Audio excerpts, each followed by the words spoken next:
Shindende shishi tekinde na shilgunju go in anaka.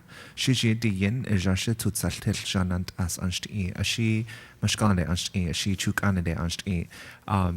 My name is Bird Runningwater. I was speaking Apache. I come from many tribes, but the two that narrow down the most. My mother is Cheyenne from the Southern Cheyennes, who are now in Oklahoma, and my father is Mescalero Apache. I actually come from two lines of Apaches, the Mescalero and the Chiricahua Apaches, from southern New Mexico, southern Arizona. And I currently work at the Sundance Institute, where I run the Native American and Indigenous program, which is a very special project of Sundance Institute, and especially of our founder, Robert Redford.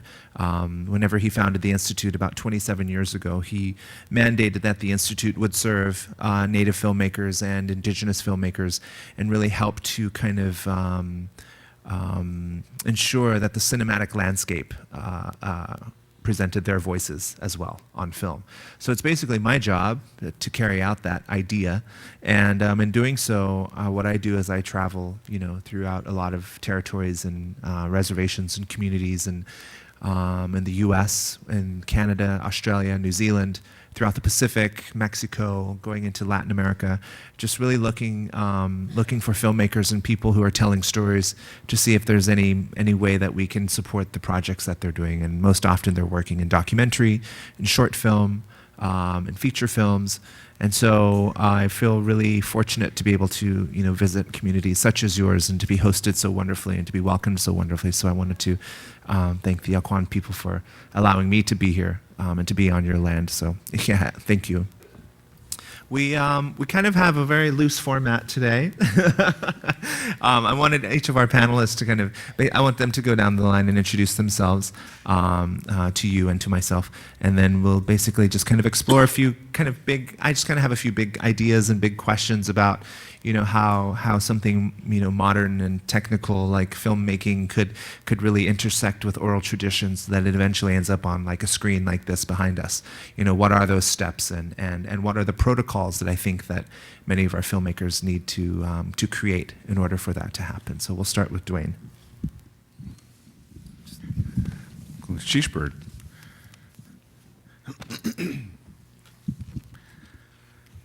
I know some of you've, excuse me, some of you have heard my introduction before, but I've always been taught by my elders that whenever we public speak, we have to do it. It just helps you know who I am and helps remind me of who I am and who I represent. So, Masiiti Achoni, Gnalchish Aucoin, Gnalchish Legetiwan, Gastant Kakushnut, Yuchat du Asau Klingechenach, Duane Aucoin, Yuchat du Asau Glekachenach, Goch Nachat Siti, Yanyeidi Ayahat, Achkla Janik, Yuchat, you do a sauk, Tlingit Vicky Bob, you do a sauk, Gleka Chenach. Gunchish Achkla Has, Yak tu Yuxatini. Gleka Yadi Ayachat, Ach Ish, Cyril Aucoin, you do a sauk, Gleka Chenach. Mon père est français acadien. Glchish ach ish has yak tu ichsatini. Deshitan datschat ayachat. Yelf dugu yedu sagun Tlingit chenach. Charlie Bob yedu sagun gleka chenach.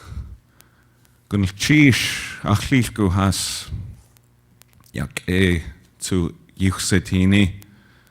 Dechlisin kwan ayachat. Dak Ka Kwan Ayachatsu. I was thinking I should actually translate it for bird. So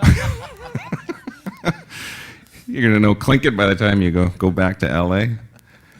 Just remember, when you're speaking Tlingit, don't have food in your mouth because you'll be spitting all over everyone in front of you. So. Gastant Kakushnut is my Gleka name. My Tlingit name, my Gleka name is Duane Aucoin. I am Wolf. My clan is Yanyeidi. My mother is Vicky Bob. that I'm a white man child. My father is Caryl Aucoin. He's Acadian, French, from Canada. I'm a Deshiton grandchild. My grandfather was Yechugu Charlie Bob, who was actually born here in Juneau before he moved inland. And I'm from the Dehlison the Teslin people. I actually would like to honor my Teslin people who are here today. If you could stand up, if you all could give them a round of applause. They've come a long way to be here.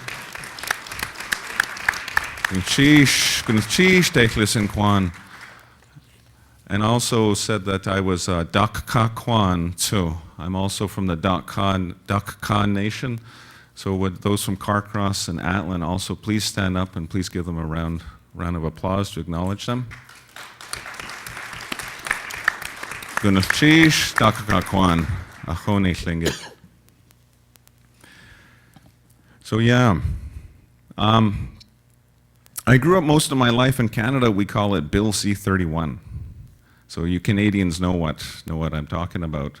That under the Indian Act in Canada, that if a Native woman married a white man, she lost all her status, her Native status, and so in the eyes of the government, she was no longer Native, and all her children would no longer also have Native status. Didn't matter the blood quota. So I grew up as a Bill C-31 with my mom because she married a white man. So I grew up most of my life not knowing anything about my culture, my Tlingit culture. And my mom also is a survivor of residential school. I guess they've had residential schools here in the States as well. So my mom grew up, her first language was Tlingit, but the government came and took her away and put her in a church-run school where she was punished for being Tlingit and speaking Tlingit.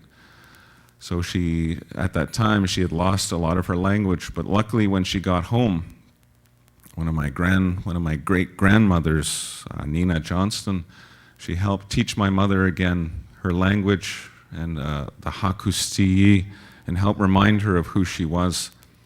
And she eventually passed that down on to me, and gained that great appreciation and that gift of it is to be Tlingit.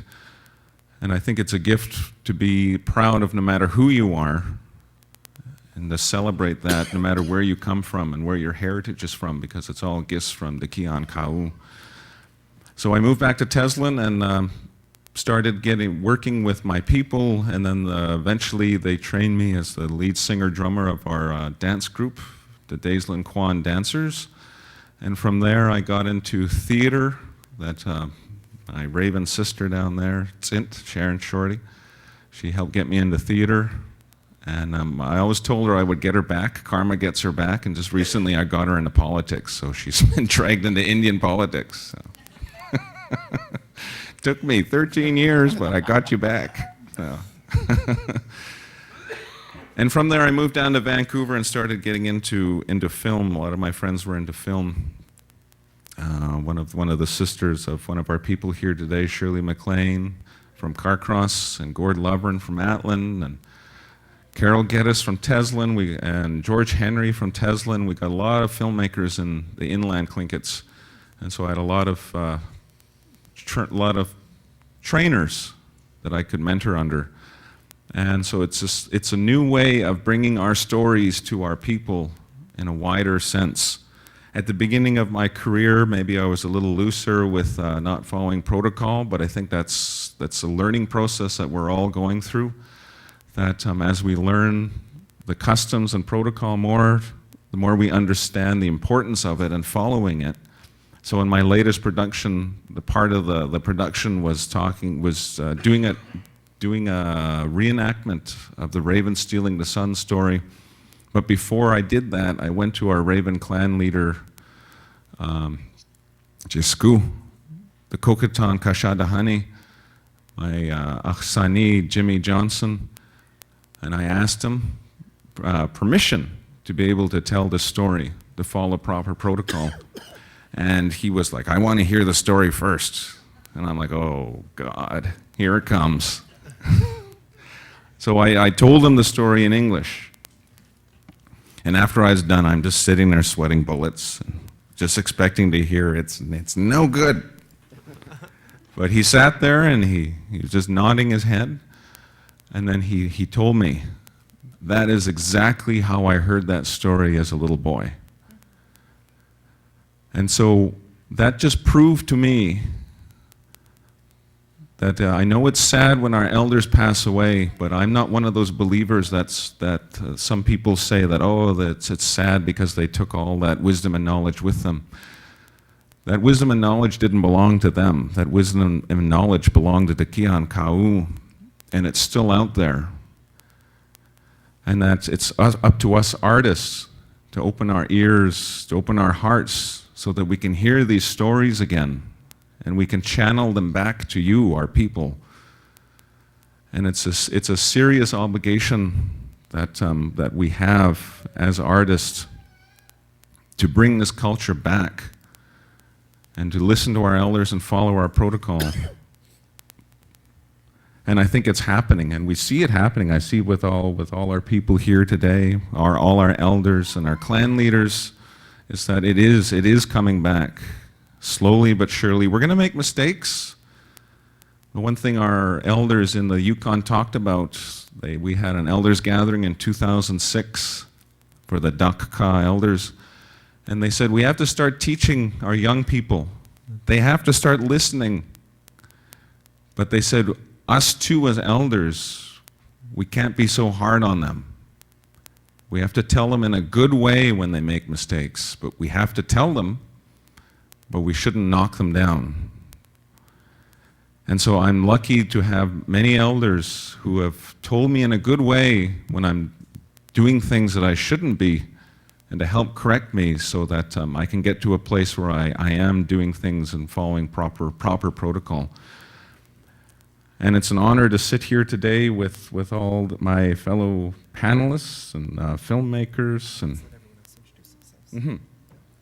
and I just let everybody yap now. Thanks. Hey, Kakin, you had to sak. Chok nak hatsati, tekwati ayahad. My name is Morgan Howard, originally from Yakutat. Agatkin is my great-grandfather Olaf Abraham's Tlingit name that was given to me. Olaf was a clan leader for the Tequadi. Olaf and Susie Abraham. Just looking here, I see a couple of folks from Yakutat, artists back there, Shane Brown, and one of our clan leaders, Ted Valley. I'm lucky enough to have sources to go to for information about my family. My great aunt, Elain Abraham. She is the person I check in with when I need to know things. In regards to the film and video, I've been making a living doing this for 18 years. About 95% of my work is with Indigenous people, mostly Alaska Natives, but also Washington tribes as well. And thank you for having me on the panel here. And if I could answer any questions, I'm looking forward to it. Thanks.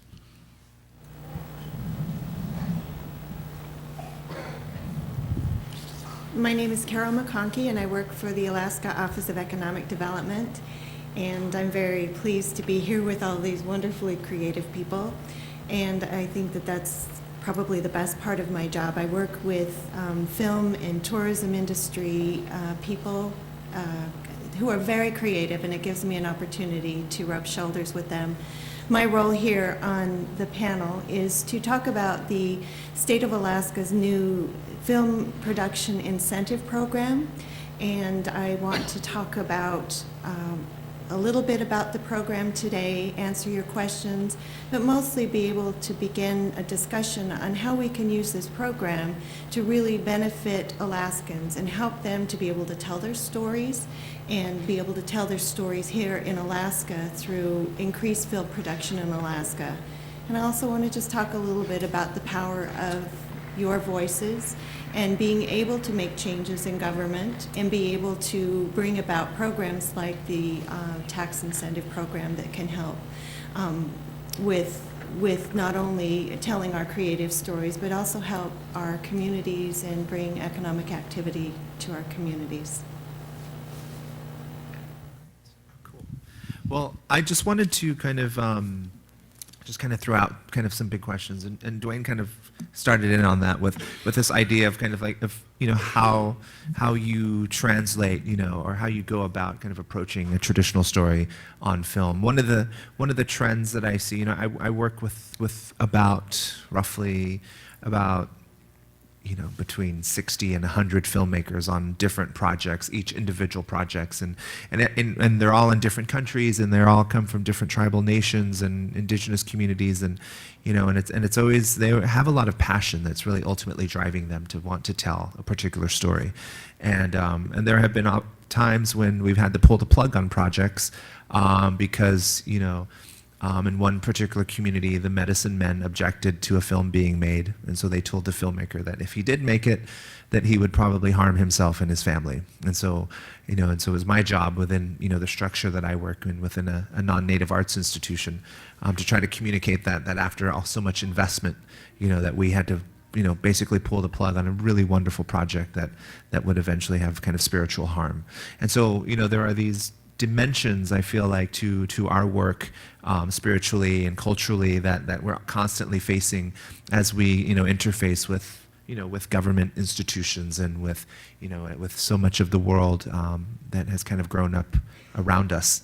But I also think that there's a lot of hope out there. I work with a lot of young emerging filmmakers who really have the best of intentions and who have come from a really strong character and really respect the kinds of stories that they want to tell, and also understand the kinds of things that they can't and won't tell on film, be it kind of ceremonial or other deeper cultural information that is meant to remain within the community and is not to kind of travel outside of that.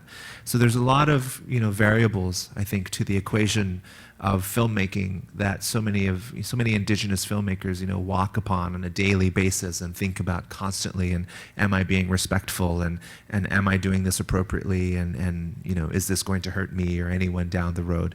But also, it's also a form of expression. I like to equate it from both of my tribes. I always heard stories on my Apache side about our life before we had horses. And then the horse came to us whenever the Spanish came, and yet Apaches became quite profound horse people, and then it became integrated into our cultural lifestyle, and it changed our lifestyle. And in my mother's tribe, I look at we didn't have beads until the French came, and beadworking became a craft, and we adapted to kind of become the finest at that craft. And so I look at filmmaking and storytelling on film as kind of one of those trends and one of those things that I think can, in its own respectful way, become a tradition of Native storytelling, and that we can create our own processes and create our own protocols and really our own ways of creating story, and those are the things that really excite me the most, because I think that our storytelling and our oral traditions are older than film itself. Film is just a little over 100 years old, but our stories are so much older than that. And I think that we're really going to really kind of change film and change the way the world sees storytelling. And so that's why I think that we're here, and I think that we can probably provide some kind of information. And then if we get really boring to you guys, we'll just put on some films on the screen. Like babysitters. Watch this. But Morgan, tell us about some of the stories that you're telling or that you've told in your film work.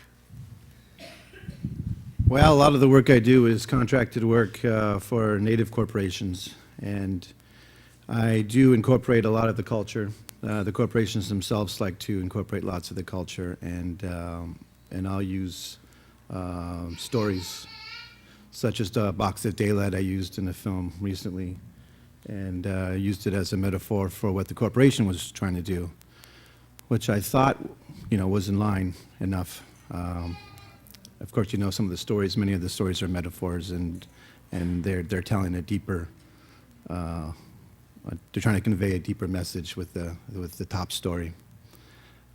So that's how I use it. I have not engaged in probably some of the exciting things you have as far as the feature films and narrative, but would like to. But it's, it's the first one is, if it's speculative, is hard to do, and funding is required. Well, I do know that like one of the oh, I know I wanted to ask Duane a question, but this is tied to what I'm thinking about. Are you still not an Indian today?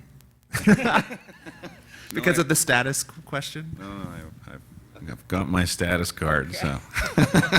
Okay. Proof, it's proof, I'm an Indian. Okay.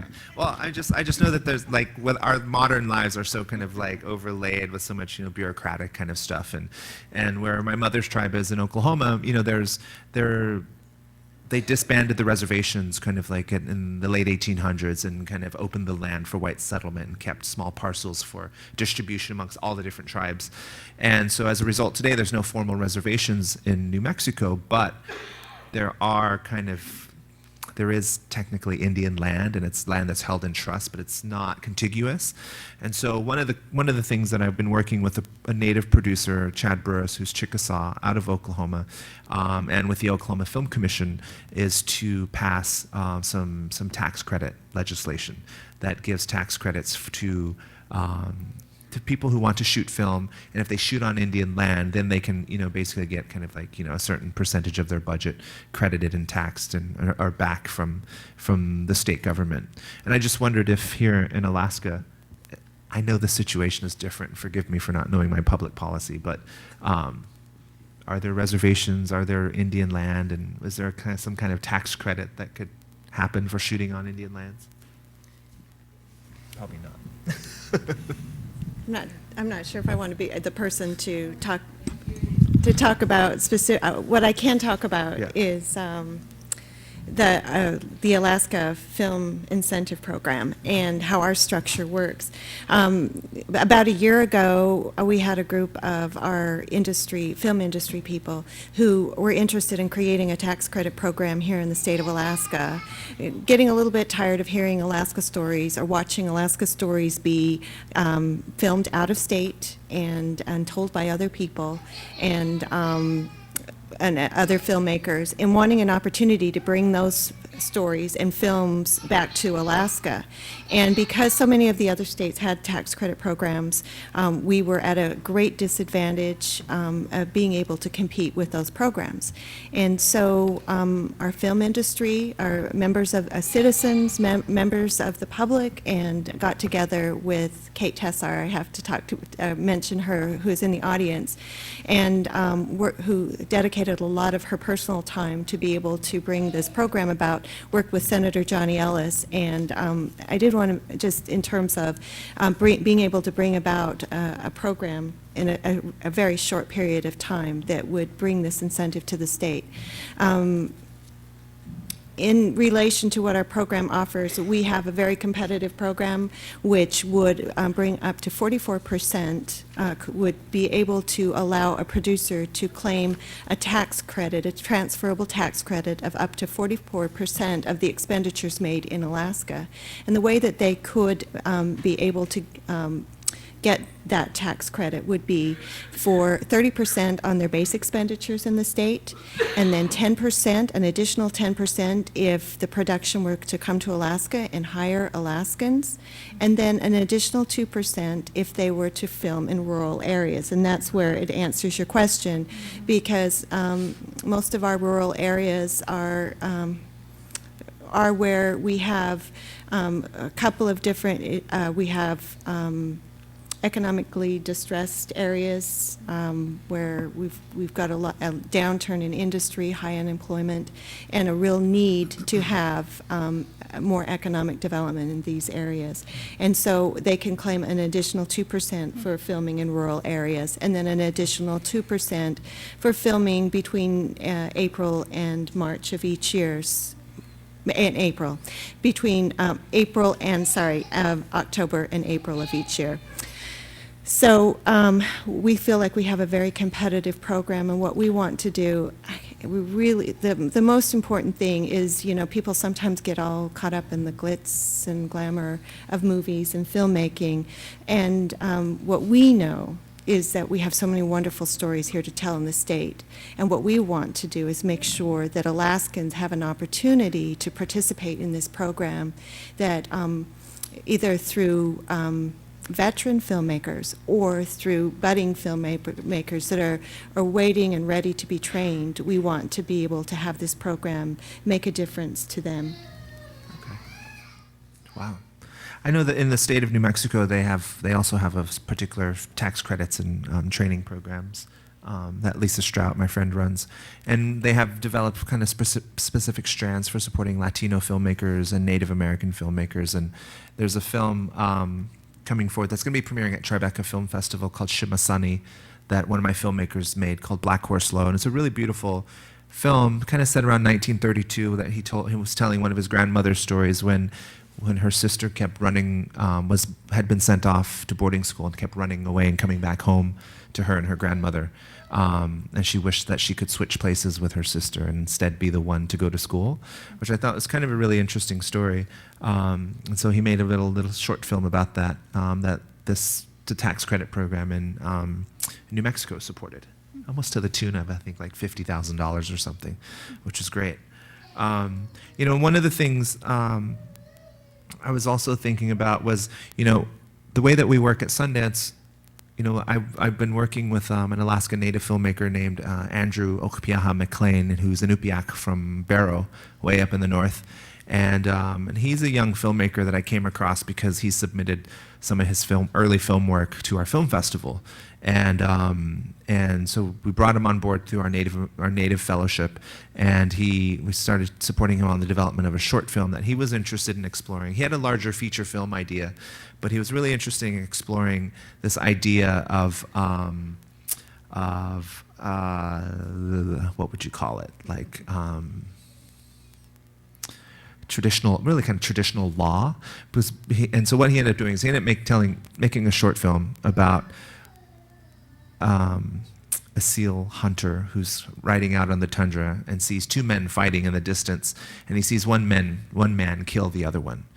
And so he goes and interrupts them, and one man is lying dead, bleeding, the other one has run off, and actually maybe I'll just show the film later. But basically, he wanted to tell this story, and and so we gave him some support to make the short film, and he kind of almost gave up, and he was in my program. He's like, you know what, I went out, I shot it in April, I'm editing it together, and it's not working. He's trying to cut this film together with all of his shots he has and everything and the coverage that he has, and it wasn't working. He said, I think I'm just going to throw it all away and just start over. I was like, well, can you go back and do reshoots? Can you go?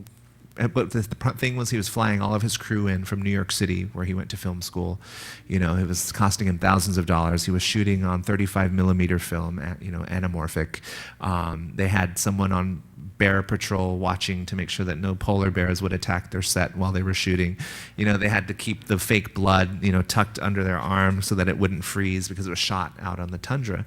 And I was like, why don't you reconceive what you're doing? Look at the blank spaces that you have in your film. He also had to wait again till the following April for the light conditions to mirror and match exactly what he had shot, the previous year. And so it was a really long, kind of tedious process for him. But I really got behind him, and I said, I think you're onto something. And as I really think you should really think, finish this film. And so we gave him a little bit of money, and he did that. And so he finished the film. And at Sundance Film Festival every year, people submit their films to us every year, and we usually get about 5,000 features and about 10,000 short films. And so we only have space in our program within our film festival to show about 75 short films. So he submitted along with 10,000 other people, really kind of 9,000 other people, and his film got selected for our film festival. And so during the festival, the jury watched it, and all these audiences watched it. And at the end of our film festival, it ended up winning the grand jury film prize for short filmmaking, which was a really, I think for him was a really huge payoff. And the film has since traveled the world. Have any of you seen it?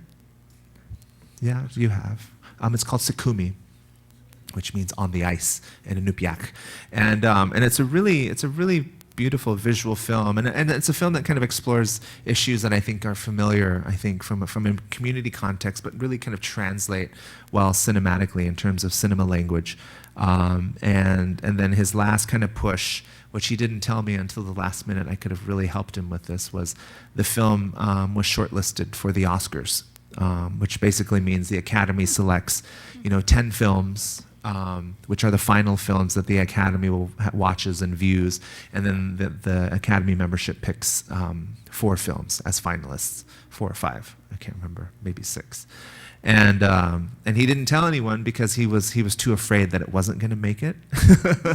But the thing that we could have done for him was we could have lobbied with all of our friends who are in the Academy, and there was the likelihood that the film could have been nominated. But it's had a good run, and in the meantime, he has started developing the feature film that Sundance Institute has supported him through our screenwriters labs and our directors labs. So there is a chance that you may be seeing an Inupiaq language feature film coming soon to a theaters near you, at least probably in the next, probably the next year and a half or 2.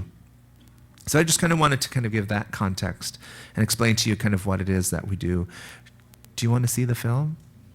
Yeah.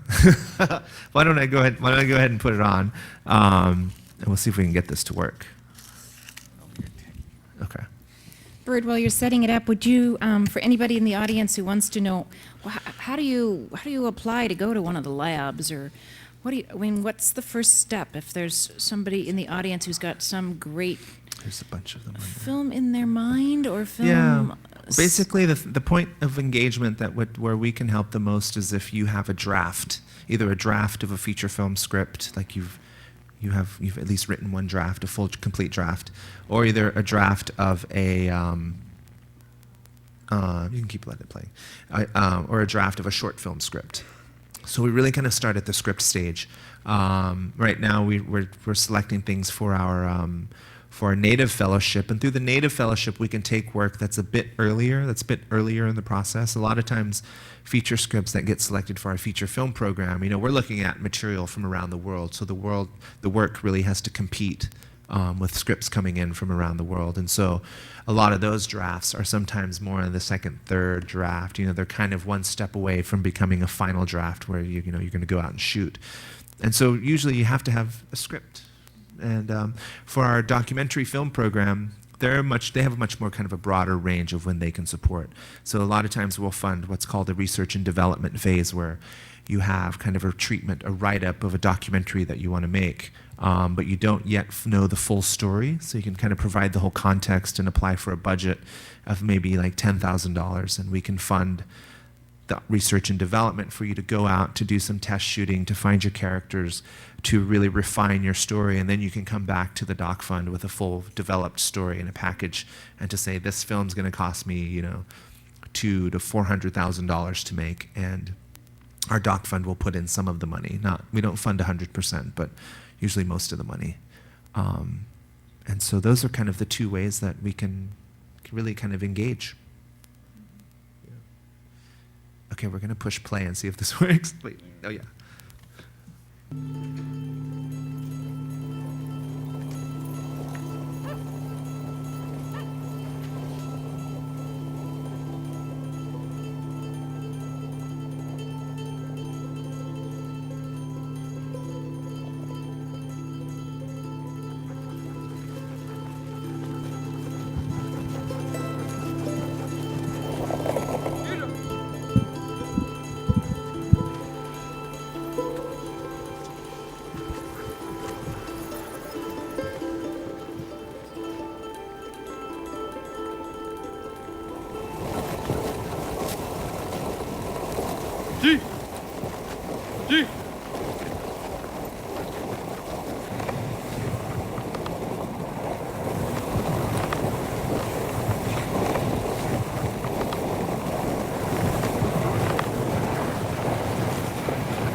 Taki! Taki! Anak sa Taki! Ubang apo na! Sasala mo na! apo na. Tiglig ta. Suna! Kinakapto. Kaparani. Makilavik! Tiglig ta. Suna! Asipura ka. Apo na. Suna! Pipkak na. Sumiktiklik si mo ba? Salag ko. Tiga. Tiglig ta. Ang lahat. Kita. Utakilak turakin!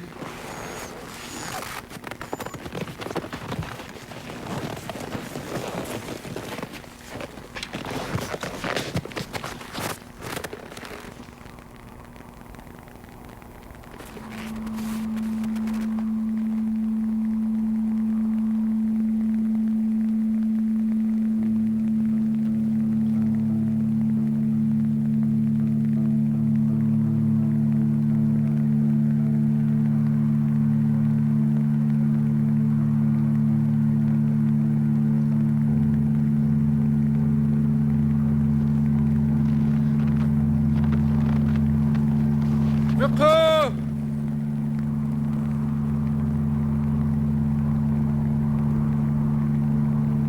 Mekha! Maim na sumit!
Toko si Mabino.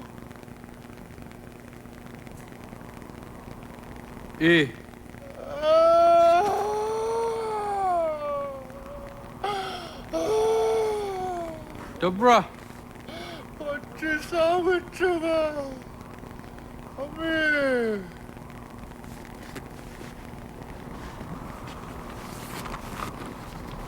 Tatokin. Ami. Takanera rani. Tatuk taka. Pachi sawit siya. Ami. Ikoy! Anak tu ako pa. Kinalo ka suna. Dobra!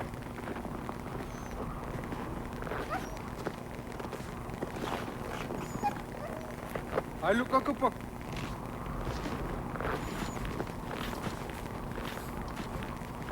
Tinakpin. Kanokala dinakpigin.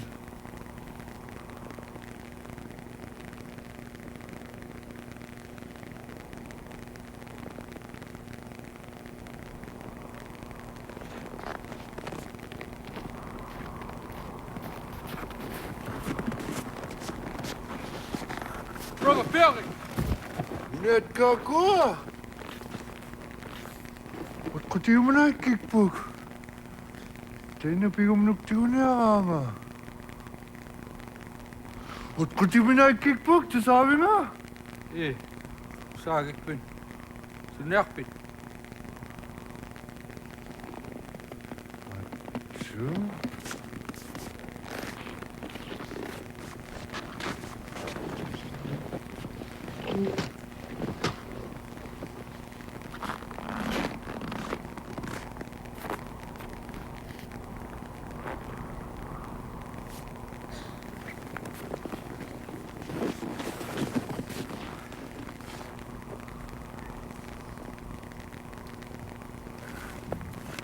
Niumenaikpuk. Nakani nanumun tukan niumenaikpuk. Okpiri nangit karin. Kalati yung pili, ukpiranaktun. Unanak pa ni sama kapak. Tani nga niumenaya. Nalunaktun.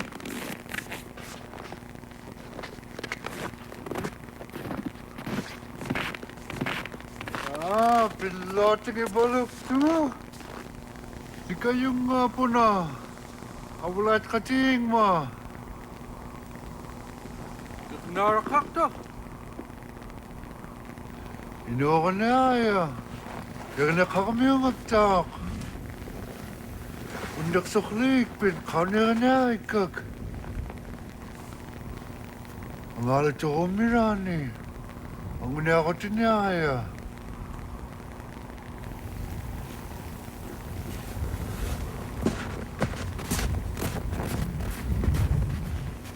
Dapat kainis, diba? Tigog pa nga, kaya ano ko na pa, kaya ka na ka. Sulaya ka na nga. Hilimit! Dapat tayo na pinakturot ko tigog ko. Aulaw tinaka nga, tao na nga. Tao na kignengit kaya ka na nga. Ang una kignengit siya nga. Ba't ko tinaka?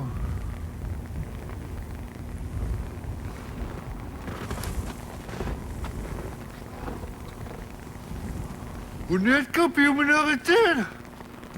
Kamit ka lang, sunapayak, pigisagtan.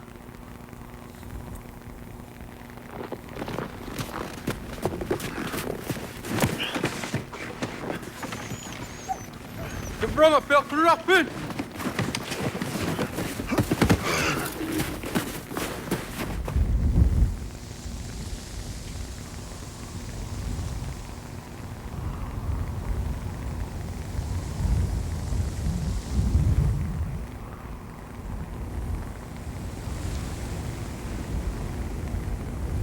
Okay. New luck.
He wanted people from his own community speaking his own language and working and having them be the actors in his film.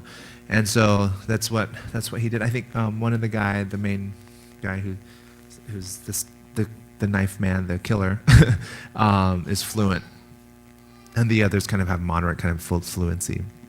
But I just really I'm really proud of him ultimately, because I think he really took on a huge challenge and maxed out probably every credit card that he has and that everyone related to him has in order to get that film made. But it really ultimately it's launched his career as a filmmaker. He's now on a map, on a really big cultural map, within the film world, within the arts world, with native communities, as someone with a really authentic and a really original voice, and someone who's going to be doing some really amazing things on film. And so that's kind of like one of the success stories of my program through working with the Native program at Sundance. And that's the kind of thing that we look to do, is to really look for those, those really innovative artists out there who are really pushing boundaries and challenging themselves and kind of challenging the world of who's watching their work, to really think about cinema and to think about the world in a different way. And so that was a little bit of that. Why did he sit back down in the sled and just go away? I think, that's kind of like the ultimate kind of, I think why this film resonates with audiences is that ultimately it's a story about, morals, kind of a moral story. Like he challenges him to say, this is going to ruin my life if you turn me in.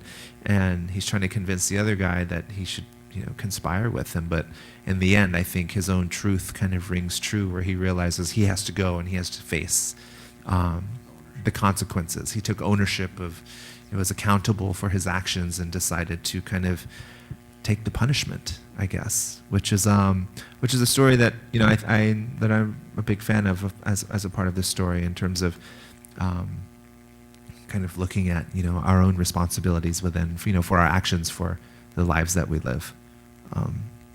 I think. Bert, I have a question for Duane Morgan about.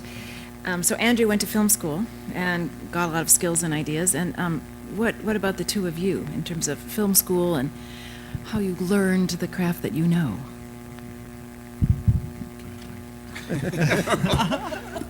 Hot potato. I actually have no training in video. If anything, my training has all been traditional and in theater as an actor and a performer. I'm just lucky to know people who have all this training, and so I work with them as the director, producer, writer. And I just am amazed with the techie skills that these videographers have. So. Yeah, I did go to film school, and both a degree in broadcast production, video and film, and You don't need to go to film school to learn the craft. You can definitely learn by doing. And with technology changing the way it is, that is a reality where when I started, it was not easy to get your hands on equipment. At the time, video editing machine, if you wanted to do a dissolve, it was a $250,000 machine. And now, when I hire editors, they usually have Final Cut Pro at their house. They can do a lot of work from home. I have edit bays in my office, but many times they've got their software, and they just as well work on their own machine. So it's definitely changed, and I'm not sure if that was actually shot in film, or it was.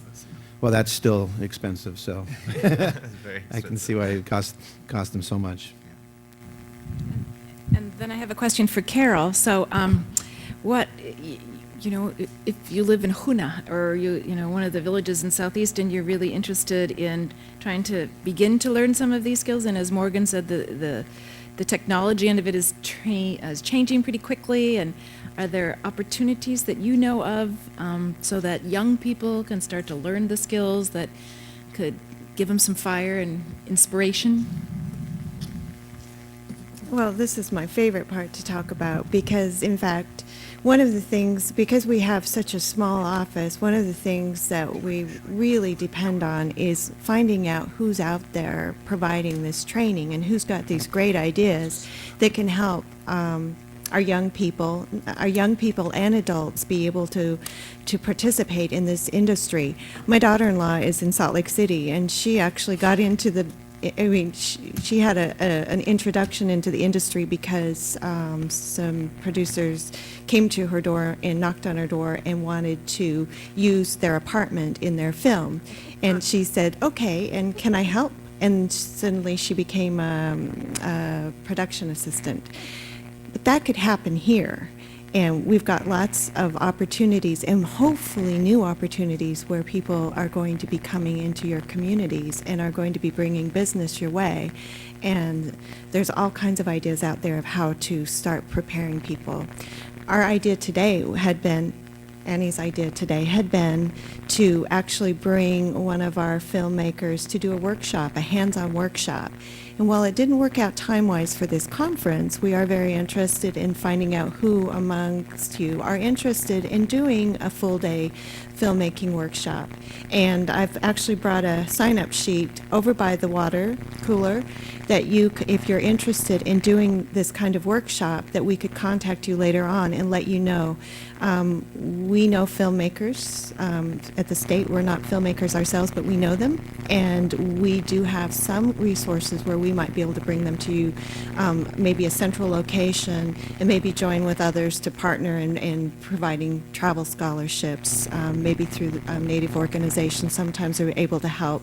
Sometimes we're able, through foundations, be able to find ways of bringing people to these workshops. So most definitely, we're interested in doing that. And I just wanted to tell you, a good friend and colleague of mine, Deb Schilt, who is also out of Anchorage and planning a great project for this summer, and being able, she's got a grant through the National Park Service and wants to be able to teach young people in our rural areas about how to, film production skills. And it's just a wonderful idea. We're finding that so much of our time as young people are getting tied up with technology and on the computer and in the internet and not spending enough time out in the wilderness and on the land. And so this is going to be a way of teaching young people's filmmaking skills, being able to do their own mini documentaries and be able to combine that in the most perfect workshop of all, which is our public lands, our federal and state lands, and be able to take them out. And so she started that, and we're also, one of my goals is to work with her and find partners that will help buy the equipment for these young people so that they can participate in this workshop. The bigger goal is to take these workshops statewide, and again, it's a matter of seeing what resources we have at the state and what resources maybe we can through corporate sponsors. It's a wonderful project, and probably one of the best things that could happen out of this film incentive program is to see our Alaska natives, our residents throughout Alaska be able to tell their stories. I think there's some there's a group in Seattle called Longhouse Media, which kind of does some really interesting youth training work that you might want to look into. They do some really cool work. They just a documentary they just had some of their youth make has been airing on PBS, and I don't know if it's aired up this direction. I know it's based on local stations. But another opportunity to think about, ABC Disney has really been interested in reaching out to Native writers, Native directors, and has launched a program with the Institute of American Indian Arts in Santa Fe, New Mexico. And every summer they have basically a native summer film institute where they kind of do an introduction to writing, an introduction to directing, and really kind of they pick, I think, probably about 15 Native people every summer, and they stay at IAIA for 6 weeks and really kind of have all this, this great training and introduction, and then they also kind of like interface a lot with a lot of executives that work for ABC and Disney, and their feature film departments and their television departments. And at the end of the Summer Institute, they evaluate all the participants of this program, and then they give fellowships to a couple of people, to anywhere from 2 to 4 people who have participated in either, I think it's either a $20,000 writing fellowship or a $50,000 fellowship to go out to LA and to work and hopefully get placed in a writing department. And one of their fellows from last year, this guy named Steve Judd, he's Choctaw and Kiowa from Oklahoma, recently got placed on a TV show. And I know another writer that I've worked with also got placed on some shows like Desperate Housewives and what was the one before that? Alias, that's no longer on the air. But there are a lot of opportunities out there for people. And I kind of, the way that I look at it a lot of times also is kind of like, there's kind of like an industry that already kind of works the way that it works. It's a very hierarchical system.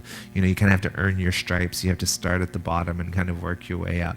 And the way that Sundance works is, we kind of, we work outside of that studio system. We work outside of that, all of those structures, and we're much more about the artistic vitality of cinema and supporting independent filmmakers who, through our help, are able to leapfrog kind of a lot of the paying your dues part, maybe, and also kind of like, I like to think that the way that I work with our Native and Indigenous filmmakers is we're really kind of creating Native ways of working, which, might not necessarily interface at all with the commercial industry. But I kind of look at it as if we are kind of building really different national cinemas around the world. Within all the countries we work in and different ways of working. And I think that's really kind of the most exciting part too. I know that Duane wanted to share with us some of his work from his film, so I'll just let him explain that to us. Sheesh. That I just finished a documentary exploring the intergenerational effects of residential school. My mother's, like I mentioned, is a survivor residential school. But there's a lot of work that's been done on the actual survivors, how they were impacted by residential school, but there's really nothing out there to talk about my generation, the adult children of survivors, and how we too also are just as affected by residential school as our parents were. I'm just going to show the end bit, the one that I talked about, the one I got talked to our clan leader for, and the box of daylight. Raven Stealing the Sun. I just want to let you know, lead up to it, that it's a full Tlingit cast, it's a full Tlingit crew, it's done all in Tlingit, it's with English subtitles. We had Jimmy Johnson, we had Agnes Johnson, we had my mother, Vicky Bob, and Madeline Jackson, who were the translators who translated the whole text into Tlingit.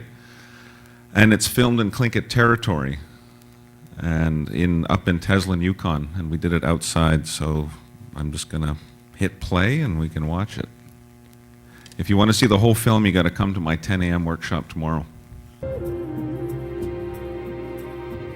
In Teslin, I found what I didn't even know I was missing: Hakustii. Our Tlingit way has taught me to deal with my baggage. We say Iguayajuan, which means do your best. You will see one of our creation stories played out before you. The legend of Raven stealing the sun teaches me something new every time. Like Raven, I was tired of the darkness, and like Nashakan Kau, I didn't want to share my light. But in the end, the box is now open and everything is made clear. My hope is that Raven's light will shine down on you too.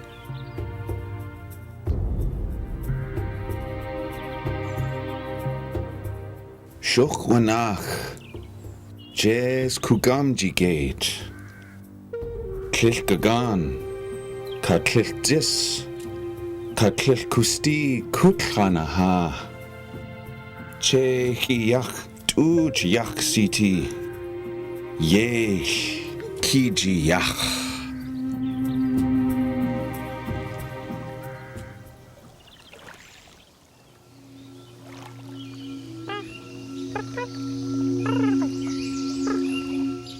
Ash wechlich witch, taji yede we yesh.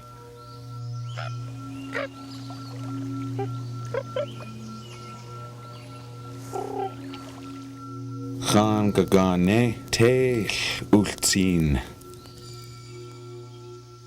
Klechkega, klachet nashakan kau, shede hain du shagun ede.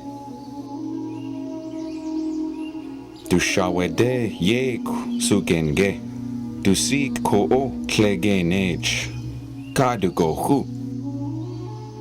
Du etchi isani nas koch tu ye yati, kukhanaha. Dis a kok klein awa klega se et atu ye yati gagan. Nashakan kau koku am sitin we yech a awa du tua segu. Nashakan kau kawe du shet tin klach ega a silchanin as du sik klech a de klek ye yanach dudzi kaye.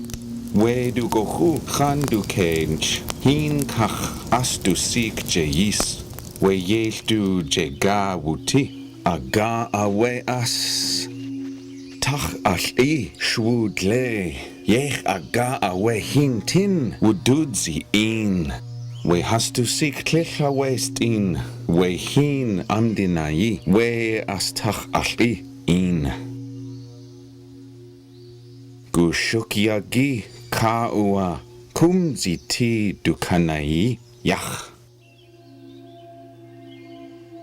Nashakan kau du dachkhank kle khega I sekhanan kle katel e jide ye adanean klachega wudi khwet weyesh we du hish kogu dadek dakach yagi klein dadek dakach weyesh klachega wude khwet we du hish aga awewe kukhana ha kugu as git awatan aga awewe yeshede ashuatan we kuk kukhana ha atu dak kek kam du ken ke kam du ken we khats today nashakan kau du shawade kadusik e yaschant uwanuk Wush has dukani away lade amli sin dis dakakugu e dach a shuyawatan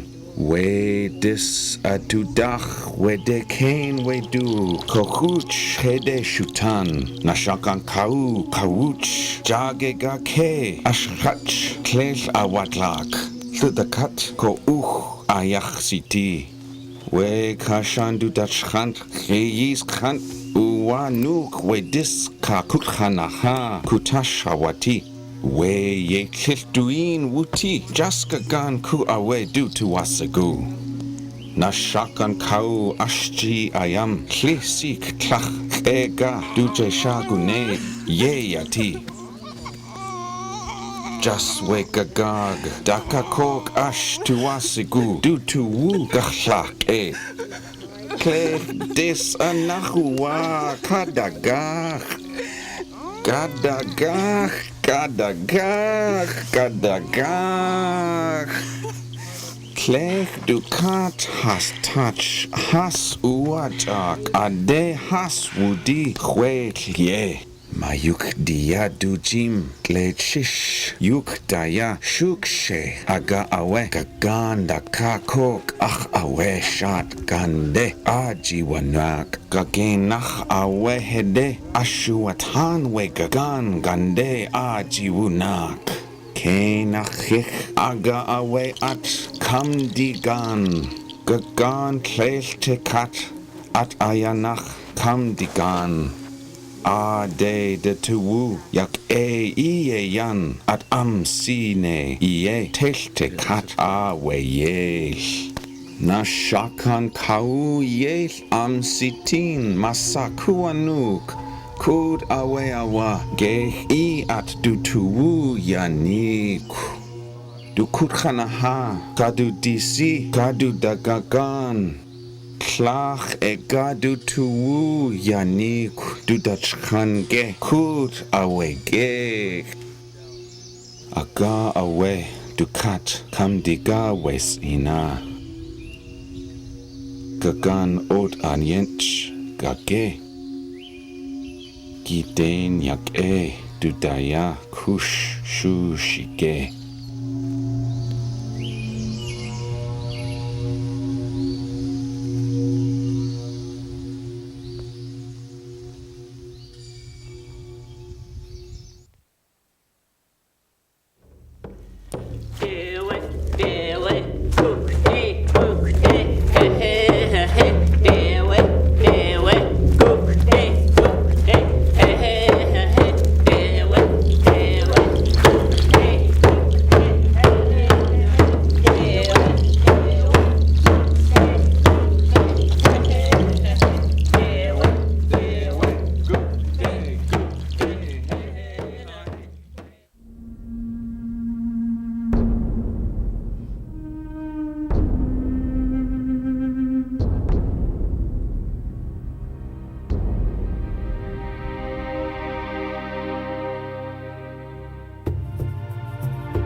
I was lucky. I got to see, was that the world premiere at Imaginative last year? I got to see the world premiere of his film last year at the Imaginative Festival in Toronto, which happens every October. And it's really a great showcase for work if you guys ever get to make it.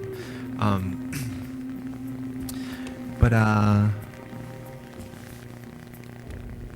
else have anything they want to say? No, talk about. I did want to kind of give a quick plug on Friday from 10 to noon. We're going to be showing some films, several other short films that were on that disc that I had Sikumi on, that were short films that we've supported through Sundance, as well as a feature documentary called Miss Navajo by Billy Luther, and then a feature film, narrative fiction by Sterling Harjo, who's from Oklahoma, and his film is called Four Sheets to the Wind. I think from what Andrew has told me, he kind of wanted to he wanted to kind of create some characters and really kind of explore a space where he was looking at really kind of accountability and kind of I don't want to say traditional justice. What's the word that I'm looking for? Kind of looking at how we deal with our own kind of internal issues. I think who was it that I heard a gentleman speak this morning when he said that, when before Europeans came, like, we didn't have prisons. It's like we always dealt with the conflicts and with issues, and with that happened internally with our own communities. And I think that's something that Andrew was really wanting to explore, but really in a modern context, in a modern situation where there's something like alcohol involved and somebody gets killed, and he's wanting his friend to lie about it, and what is all the truth, I think, amongst that we should continue to aspire to. And I think that was really what he was looking to explore. No, it wasn't anything personal. It's complete fiction. He just made it all up. A lot of stories that I look at, and I think that most often that we see are a lot of personal stories. People really telling a lot of things that might have happened to them.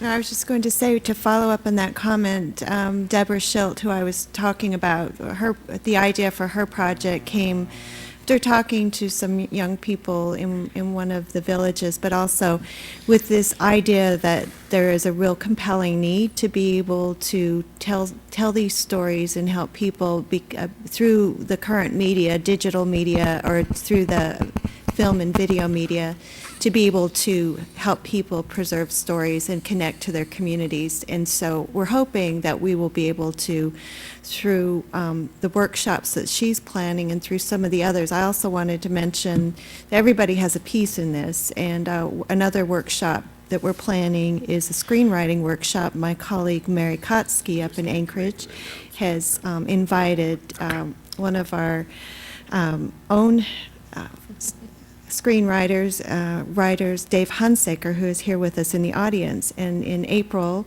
he will be in Anchorage, and he's donating his time to be able to teach a screenwriting workshop. These are all pieces, and it follows up on your comment. I think that there's a real recognition of the need to be able to help people tell these stories, and through screenwriting workshops and people donating their time like Dave, we're hoping to be able to help provide some ways to do that.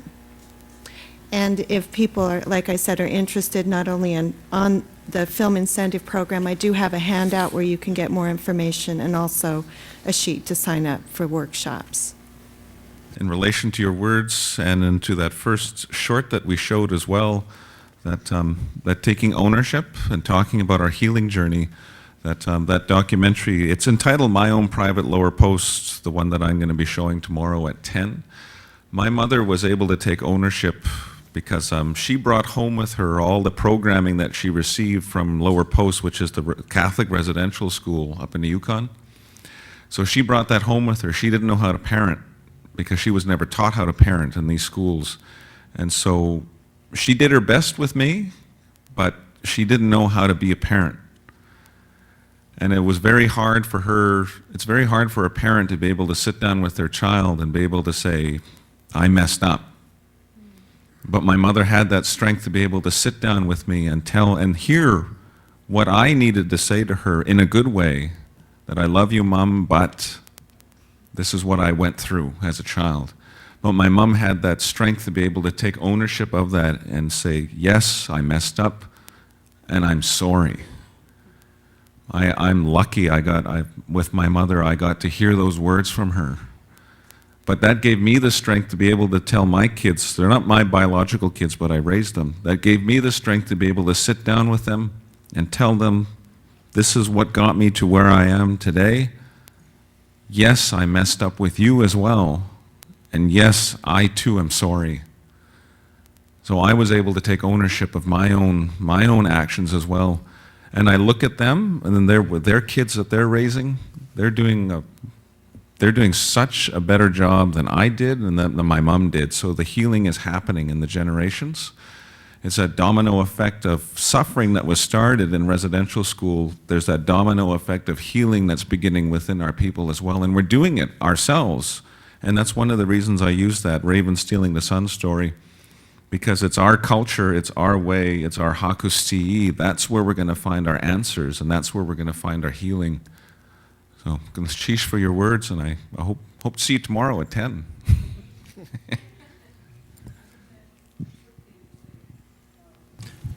Do you guys have any closing remarks you'd like to make?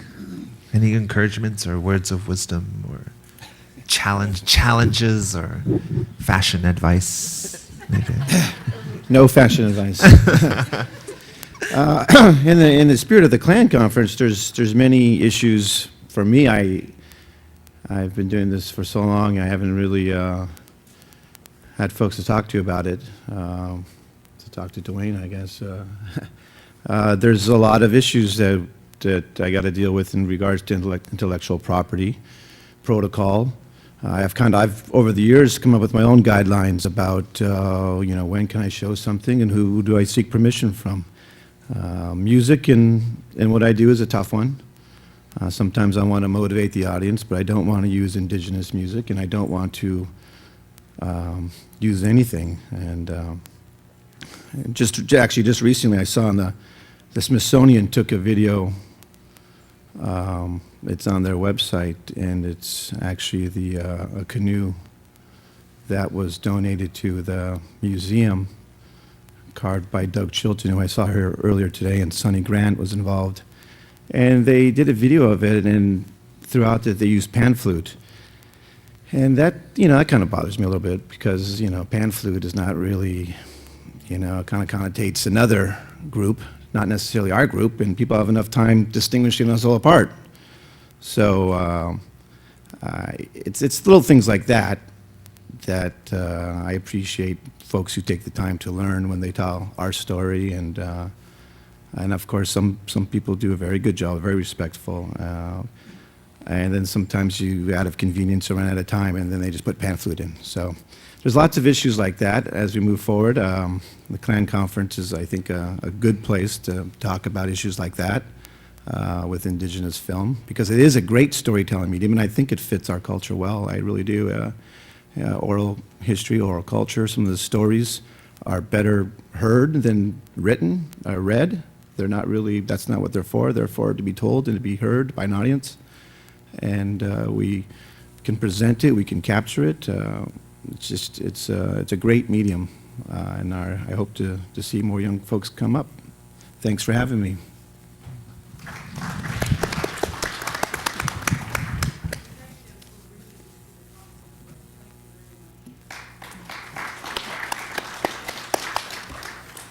And in closing, I'd just like to thank Annie for bringing me into the panel, and also just being enriched by not only your words, but also the fellow panel members. I was doing some of my research today, and just really pleased to be here with you and be able to hear your stories and be able to look forward to seeing more of your work and more of your programs. We're with the state of Alaska. We're not the creators. We hope that we can provide some facilitation or some ways that you can be able to do what you want to do, be able to do the projects. Morgan mentioned funding is always a huge issue, no matter where you live or what business you're in.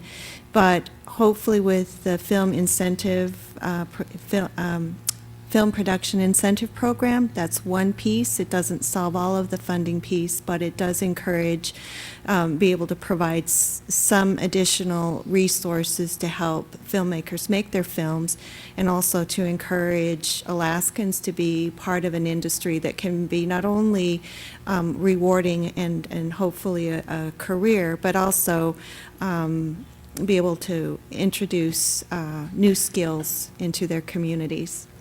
So hopefully, I didn't bring cards, but I do have my contact information back at the table. I do have a few cards that I can hand out if you'd like to contact me.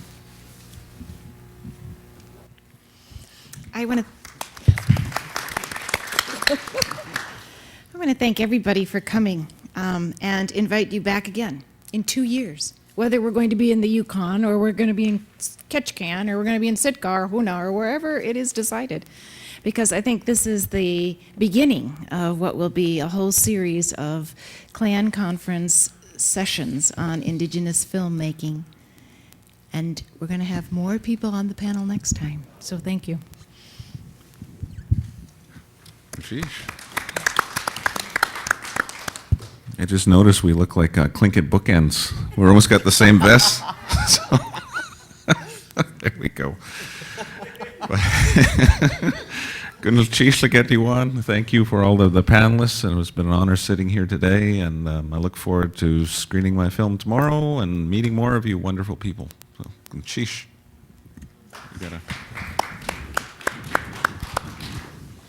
I too would like to take a moment to thank the panel for being here and introducing the topic. I think it's a topic that we need to keep going with. It's a new medium to tell our story.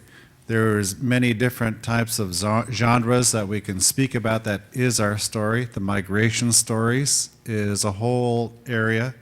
The intellectual and cultural property rights is a big area that can be addressed, is addressed, and sometimes won't get authorization. But that is something that I know the clans have worked with, different mediums so far. Duane is an example of that, and what he's shown. There is not only the migration stories, but what about the Alaska Native Brotherhood? A big story there. Many topics and efforts, and just some of the efforts alone could probably make a film. And this doesn't necessarily have to be a documentary type film. Could be, has been in some areas, in some instances. But then there's a lot of others. We talked about the mythology and how some of those translate to theater. We will see that tonight. And that can also translate to film. So there's a whole bunch of areas. There's the Battle of 1804, the Kiksadi battle with the Russians and the survival march that took place after that battle. And then there's the bombardments that took place. And there's the missionaries that took place in Alaska. There's so many different stories to tell, and that's just scratching the surface. And you could hear some of the topics later on today, and throughout the next few days, I mean. At any rate, I just wanted to pitch in just a word or two of thanks for the panel to be here, and we look forward to more discussions over the next few days. And I want to tell Bird that we canceled his flight tomorrow morning, so he's going to have to stay here for a month. He's just glad it's not the tundra. Yeah. So please give them another round of applause. Sheesh.